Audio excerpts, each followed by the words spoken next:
વંદે માતરમ ન્યૂઝમાં આપનું હાર્દિક સ્વાગત છે। ચાલો જોઈએ આજના મુખ્ય સમાચાર। વાઘોડિયામાં વડાપ્રધાનના 12 વર્ષના કાર્યકાળ નિમિત્તે જનકલ્યાણ શિબિર યોજાઈ। વાઘોડિયા વડાપ્રધાન શ્રી નરેન્દ્ર મોદીના 12 વર્ષના સફળ કાર્યકાળ પૂર્ણ થવાના અવસરે વાઘોડિયા નગરપાલિકા દ્વારા કુમાર શાળા ખાતે જનકલ્યાણ શિબિરનું આયોજન કરવામાં આવ્યું હતું।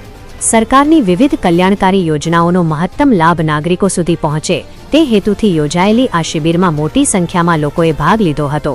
શિબિરમાં આરોગ્ય, આયુષ્માન કાર્ડ, આધાર કાર્ડ, વિધવા સહાય જેવી અન્ય સરકારી યોજનાઓની માહિતી તથા સ્થળ પર લાભ આપવાની કામગીરી કરવામાં આવી હતી। આ કાર્યક્રમમાં નગરપાલિકા પ્રમુખ બ્રિજેશભાઈ ગોસ્વામી, ચીફ ઓફિસર નિકુંજભાઈ, તાલુકા ભાજપ પ્રમુખ જય જોશી, નગરપાલિકાના સભ્યો સહિત સ્થાનિક વિવિધ વિભાગના કર્મચારીઓ ઉપસ્થિત રહ્યા હતા। આ શિબિરનો મોટી સંખ્યામાં ગ્રામજનોએ લાભ લીધો હતો। ભારત માતા કી જય। માન્ય લોકલાડીલા વડાપ્રધાન શ્રી નરેન્દ્ર મોદી સાહેબને જ્યારે 12 વર્ષ પૂર્ણ થયા છે ત્યારે આજરોજ વાઘોડિયા નગરપાલિકા ખાતે જન કલ્યાણ શિબિરનું આયોજન કરવામાં આવ્યું છે।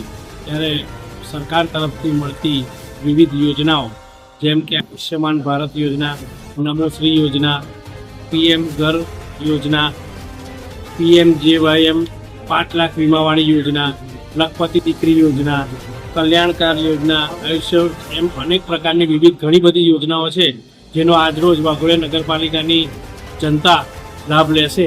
અને એ માટે અહીંયા આગળ વાઘોડિયા નગરપાલિકાના પ્રમુખ શ્રી બ્રિજેશભાઈ ગોસ્વામી, પ્રમુખ શ્રી સંદીપભાઈ સોલંકી, કારોબારી ચેરમેન શ્રી કુણાલ બિપિનચંદ્ર મહેતા અને માન્ય લોકલાડીલા ધારાસભ્ય શ્રી ધર્મેન્દ્રસિંહ વાઘેલાની સૂચના મુજબ આજરોજ આજે આ કાર્યક્રમ થાય છે। તે ભારતીય જનતા પાર્ટીના અનેક બીજા નગરપાલિકાના ચૂંટાયેલી પાંખ સાથે આજે આ કાર્યક્રમ અમે 12 વર્ષ જે પૂરા થયા મોદી સાહેબની એની અમે આજે ઉજવણી કરીએ છીએ। ભારત માતા કી જય, વંદે માતરમ।